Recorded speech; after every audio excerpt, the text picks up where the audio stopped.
Imagine a strange beast that only exists in your nightmares, comes out of nowhere, and tries to rip you to pieces. Well, today's stories are about just that, the bizarre and dangerous world of unknown creatures. But before we get started, hello and welcome to Back-to-Back Horror Stories, where we tell you two different strange and/or creepy stories back to back. Make sure to watch to the end to prepare yourself for when you're in danger of becoming a tasty snack. And if you end up enjoying this video, please make sure to like, comment, and subscribe.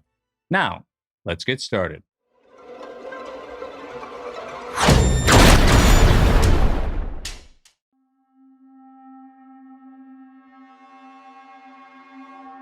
In the mid-1700s in France, a strange wolf-like beast went around the countryside killing anywhere from 300 to 500 people. The media dubbed it the Beast of Gevaudan, and those who saw it described it as a fiery-eyed creature the size of a calf with a mouthful of sharp teeth and an unusually broad chest. And starting in the year 1764, it would soon claim its first victim in a horrifying and vicious manner. But before we get into that, let's first go over where our story takes place. Now once again, the area the creature terrorized was called Gévaudan. Gévaudan, a former province in south-central France, was an isolated and rugged rural region with rough and mountainous terrain. So villagers who lived in the area generally took to the hills where they would just tend to their livestock. In addition, it was surrounded by a vast forest, therefore the people that lived there were always on lookout for vicious predators that could come out and attack them at any moment. And one day, for a 14-year-old girl named Jeanne of Belay, this fear would unfortunately come true. That's because on June 30th of 1764, while she was doing her daily routine and tending to her flock of sheep, a wolf-like creature quickly bolted out of nowhere and attacked her. Now naturally, she must have tried to defend herself, but it ended up ripping out her throat and her body was found dumped outside a nearby village the next day. Then, only a month after this, a 15-year-old girl was killed as well. But this time, she ended up staying alive just long enough to give a brief description of what the animal was like, claiming it was a quote-unquote horrible beast. Now, following the second consecutive death in just a few short months, the villagers nearby started to become increasingly fearful of future attacks. And when the partially eaten remains of a young shepherd boy were soon found in the hills near the village of Laval, they now knew that they were dealing with some type of monster. But because one flaw in human nature is to avoid dealing with problems until they become overwhelmingly bad, the attacks would continue intermittently for several more months before people finally took some collective action. In the meantime though, and in each and every one of these cases, the bodies of the victims were heavily disfigured, oftentimes with their throats being ripped out and their heads decapitated. Now, one of the first groups to effectively take on the beast was actually a group of children. On January 12th of 1765, a 10-year-old boy named Jacques Portefeuille and 7 of his friends were all hanging out when they suddenly found themselves under attack by the large wolf-like creature. Although it tried lunging after them multiple times with its vicious claws and its sharp teeth, they were able to use large sticks to fend it off, and it ran away into the forest nearby. And not long after this, when King Louis XV heard about this act of bravery, he awarded Jacques with a state education and a bunch of money for him and his friends. And several months later, a girl named Marie-Jeanne of Valais would end up defending herself and her sister in a similar manner. But while she didn't receive any attention from the king, a statue was erected in her honor in the year 1995. So 2 centuries after she had died, but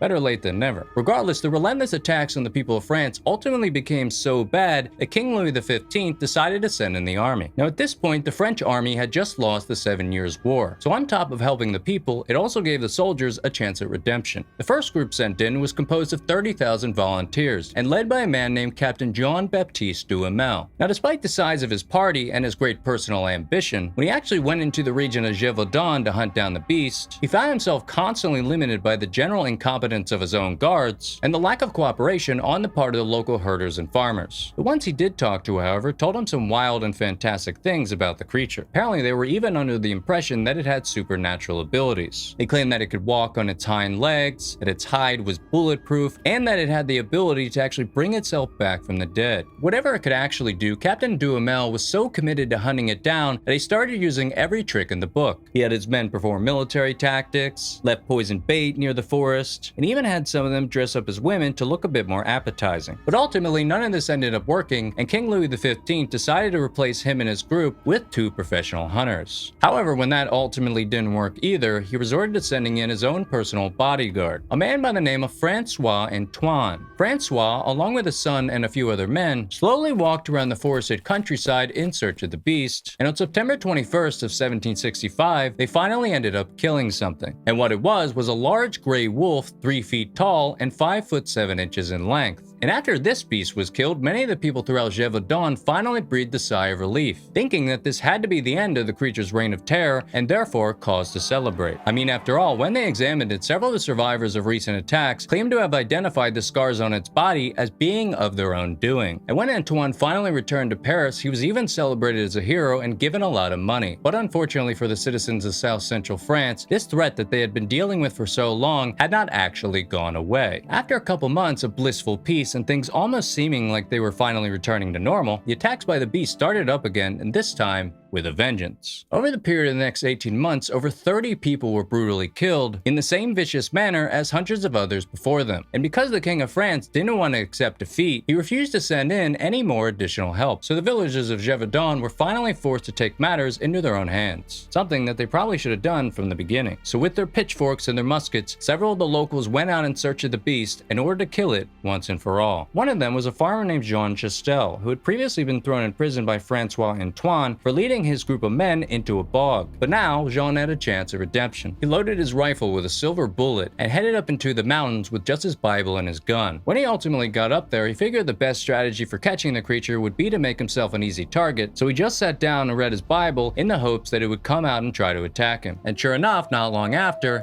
it fell for the trap. When he saw the beast, Jean quickly picked up his rifle and shot it as fast as he could. And just like that, the creature's reign of terror finally came to an end.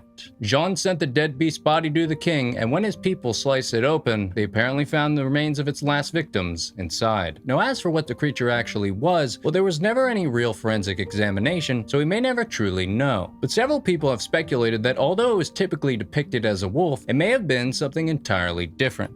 The descriptions given by those that encountered it are of a creature as large as a calf with reddish-gray coat that had a black stripe all along its back. They also claim that it had talons on its feet. And the way it killed people was also a little different from other wolves, that they don't typically go after the neck area and try to decapitate people's heads. Some theories as to what it actually may have been include a lion, a hyena, or even some type of extinct predator. But whatever it was, as of right now, it'll just have to remain a mystery.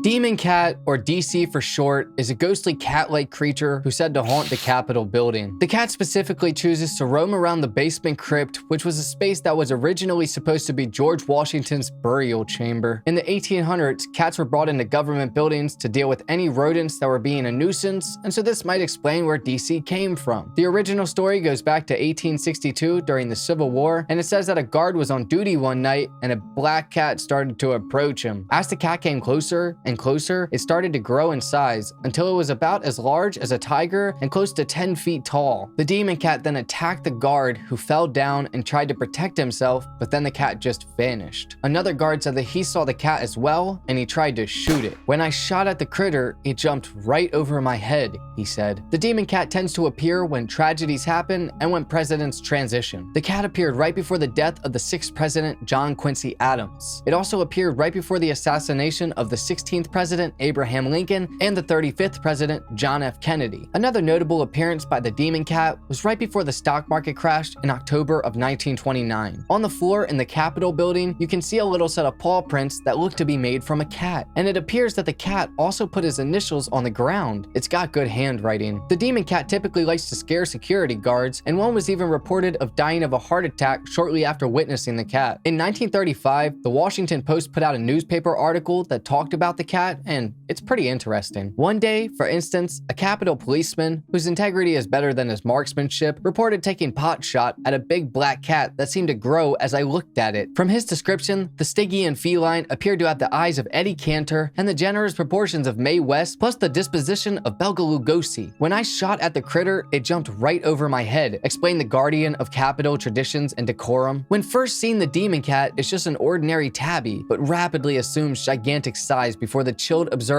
has time to say Joe Robinson or Arthur Robinson, depending on his particular political affiliation. For the novelty of the thing, the eyes of this elephantined alley trooper are supposed to glow with all the hue and ferocity of the headlights of a fire engine entering one of Washington's notoriously dark alleys. A man named Steve Livingood, who is the chief tour guide of the U.S. Capitol Historical Society, has touched down numerous times on what he believes the demon cat is. Steve said that the Capitol Police during that time consisted mostly of friends and family of congressmen who usually ended up going to work incredibly drunk. Steve is quoted saying, "The night watchmen were not professionals. They would often be some senator's nay-heir do-well brother-in-law that had a drinking problem." He believes that the legend of the demon cat started because a drunk guard got licked by a cat and thought it was enormous, and so the guard reported it to his supervisors and got sent home to sleep it off. This would have made everyone who was working say that if they saw the demon cat as well, they would get sent home too. And so this is why Steve believes that the legend was formed. The demon cat isn't seen nearly as much as it used to be, or it's just not reported on. But either way, if I ever find myself at the Capitol building, I'll keep a lookout. Alright guys, that's gonna do it for us today. If you enjoyed this video and want to see more of our content, our TikTok and our Instagram account is in the bio. Also, if you have any idea for content you'd like us to make in the future, please let us know in the comments below, and it could end up being in a future video.